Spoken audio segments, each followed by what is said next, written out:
नमस्कार मंडळी, कसे आहात? मजेत आहात ना? मजेत असायला हवं. मी प्रिया आपल्यासारखेच आमचं स्वागत करते.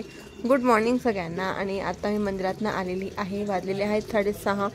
तर आज आम्हाला बनवायचे होते ते म्हणजे उपवासाची चकली आणि त्यासाठी आम्ही लवकर करणार होतो. त्यानंतर ऊन पण होऊन जातं. पण आज संडे होता, संडेचा नाश्ता असतो, पूर्ण रुटीन वेगळी असते. परत रेवा इशू पण आज घरी, इशूचं पण हेअर वॉश वगैरे करायचं म्हणून थोडंसं म्हणजे घरातलं जे काम असं, त्यामुळे ते चकलींना व्यवस्थित वेळ देता येणार नाही आणि नंतर ऊन पण खूप ऊन जाईल. पण उन्हात करण्यापेक्षा आम्ही लवकर करणार आहोत थोडंसं. आता 6:30 पावणे 7 झालेले आहेत. तर आईंनी इकडे साबुदाणे शिजवण्यासाठी घेतलेले आहेत. तोपर्यंत आहे तर जयू जे बॉईल केलेले बटाटे आहेत ना, ते व्यवस्थित असं किसून देते आईंना. आणि थोडीशी तेव्हा पण सकाळी सकाळी त्रास देत होते. आज तिला बरं नाही म्हणून थोडीशी त्रास पण देत होती. तर तिला आईंजवळ बसवलं ना तर एकदम शांत बसली. त्यानंतर जे चकलीचं बॅटर आहे ना ते पण पूर्ण रेडी झालेलं होतं. तर जो पेपर आम्ही चकली करायला घेतली आणि तर मी आणि जयू करत होतो आणि आई आहे तर आम्हाला ते बॅटर टाकून देत होते पिशवीमध्ये.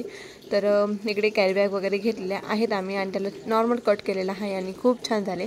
पण गरम खूप होतं, हाताला खूप चटके पण लागत होते कारण ते गरम गरमच करण्यात चांगलं असतं. पटापट होऊन जातं, नाही तर गार झालं की थोडंसं जड पण जातं. आणि आम्ही चकल्या करून बिचारी रेवा एकटी खेळत होती कारण इशूला सुट्टी आज, थोडीशी ती लेट उठेल कारण संडे सुट्टी म्हणून. आणि उद्या म्हणजे मंडे ना तर तिची उद्या सकाळून स्कूल आहे म्हणून तिला झोपता येणार आणि आज ती थोडीशी आराम करेल, थोडीशी लेट उठेल. आणि मला आणि जयूला काही वाटलं नाही. आम्ही 6:30 पावणे म्हणजे ते 7 वाजले असतील आम्हाला म्हणजे पूर्ण बॅटर वगैरे रेडी झालं करायला. तर त्यानंतर 8पर्यंत आम्ही म्हणजे पूर्ण चकल्या वगैरे रेडी झालेल्या होत्या. तर चकल्या वगैरे रेडी होऊन ते भांडे वगैरे आवरले गेले होते आमचे 8पर्यंत. आणि इकडे आईंनी पण थोडंसं ट्राय करून बघितलं की कसे येतात. असं आईंना पण चटके खूप लागत होते. तर आम्ही सांगितलं आईंना की तुम्ही फक्त ते कॅरी बॅगमध्ये टाकून द्या, आम्ही पटापट करून घेतो. आणि मी आणि जयूने खूप फास्ट केलं. तर अजिबात टाईमपास वगैरे केला नाही. आणि इकडे उपवासाची जे चकली आहे ना ते म्हणजे पूर्ण मी तुमच्यासोबत शेअर करणार होती. पण मी जेव्हा मंदिरात गेली, म्हणजे मी मंदिरात जायच्या आधी बटाटे वगैरे बॉईल करून दिलं होतं. त्यानंतर मी मंदिरात निघून गेली. मग आईंनी आहे तर ते बाकीचं रेडी केलं आणि तिकडनं येते तेवढ्यात रेवा पण उठली होती म्हणून जयूने आहे तर ते बटाटे बॉईल केलेले बटाटे जे ना ते किसून वगैरे घेत होते आणि आई ते साबुदाणे वगैरे शिजवत होत्या. तर नंतर मग मी आली मंदिरातनं, चहा वगैरे घेतला. त्यानंतर थोडंसं जे आवरायचं होतं ते पटकन आवरलं आणि लगेच चकल्या करायला घेतल्या कारण बाकीचं तर आवरायचंच होतं अजून बाकी, म्हणजे कपडी परत नाश्ता वगैरे देवपूजा सगळं बाकी होतं आज. तर पण आधी म्हटलं हे काम झालं की तेच आवरायचं राहील घरातलं कारण ऊन पण खूप होऊन जातं इकडे मागे म्हणून पटापट करून घेऊ आणि चकल्या पण छान असं सुकून जातील. आणि लगेच त्याचं सुकत नाही पण म्हणजे 2-3 दिवसही लागतातच त्यांना. पण इकडे थोडंसं आता मला गरम पण लागत होतं ना तर मी नॅपकिन घेतलेला आहे इकडे. तर थोडंसं गरम कमी लागेल असं कारण एकदम जास्तच गरम होतं ना म्हणून हाताला खूप चटके देत होते. तर इकडे बघा चकल्या म्हणजे एक याच्यात रेडी झालेल्या आहेत. तर कशा आहेत हे पण कमेंट करून नक्की सांगा.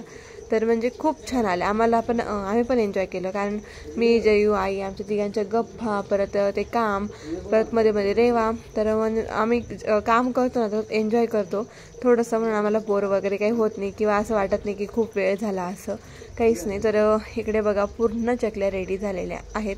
थोडंसं आता बाकी आहे ते अजून जयूला मला करायचं आहे. तर इकडे तोपर्यंत इशू मॅडम पण उठल्या होत्या. ती पण आली मम्मी काय करता बघायला कारण तिला माहीत नव्हतं की रात्री आम्ही काय करणार उद्या असं. तर इकडे शेवटचं हे होतं. तर जयू करत होती, ती म्हटली आणि मी पण करते असं जयूला ती म्हटली. पण हातात पकडलं, गरम लागलं, तिने लगेच माझ्याकडे दिलं. मग जेवढं शेवटचं बाकी होतं ना ते मी पटापट करून घेतलं. आणि आता कंप्लीट 8 वाजलेले आहेत आणि आई आहेत तर रेवाला घेऊन गेल्या कारण ती थोडीशी आता त्रास देत होती कारण ती पण सकाळपासून उठली जयूसोबत लवकर आणि थोडीशी चिडचिड पण करत होती आज काय माहीत नाही.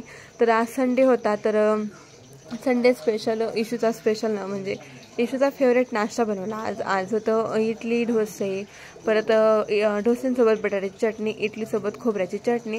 तर दोघं साईडला आता एका साईडला इडली करून घेतली आणि गॅसवर दोघं साईडला एका साईडला आता खोबऱ्याची चटणीला तडका देऊन दिला आणि एका साईडला मी बटाट्याची चटणी करते. आणि हे बॉईल केलेले बटाटे होते. तर इडली बघा किती छान आलेली आहे आणि हे पटकन करून दिलं कारण तिला भूक लागलेली होती तिला आणि आईंना पटकन एक प्लेट रेडी करून दिली आणि इकडे माझं हे बॅटर पण रेडी होतं. तर दोघं चटणी पण खूप छान अशा रेडी झाल्या. आईला आणि इशूला पण आवडले कारण तेच बसले होते नाश्ता करायला, आधी बाकीच्या नंतर बसले होते. आणि आधी इडल्या करून दिल्या, चटणी केली दोघं. मग आता डोसे करायला घेते आणि खूप गडबड झाली होती कारण ते आवरलं वगैरे, भांडी वगैरे. मग डोसे आणि इडली करायला घेतली. आणि मला मेन म्हणजे इडली आणि डोसे करायला आवडतं पण, आणि सगळ्यात जास्त आवडतं ते म्हणजे डोसे करायला, कारण डोसे खूप छान येतात म्हणून जास्त आवडतं अजून.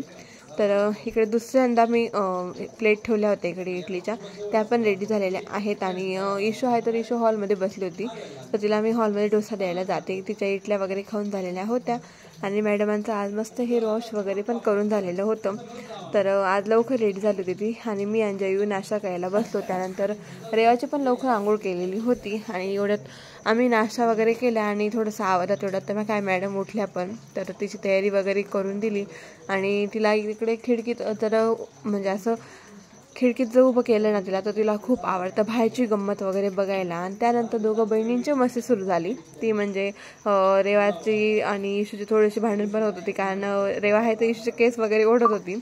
आणि आत्ता आलं संध्याकाळचे 6 आणि इकडे जे रेवाला खाऊ घालते तर मॅडमांना खायचं नाही कारण खायचा खूप कंटाळा करते ती, म्हणून इकडे बाहेर आलेले होते कारण मी चकल्या काढत होते ना मागे म्हणून. आणि तुम्हाला बोललीच मी, चकल्या अजून 2-3 दिवस तरी उन्हात टाकाव्या लागतील तेव्हा ते व्यवस्थित मस्त सुकतील असं.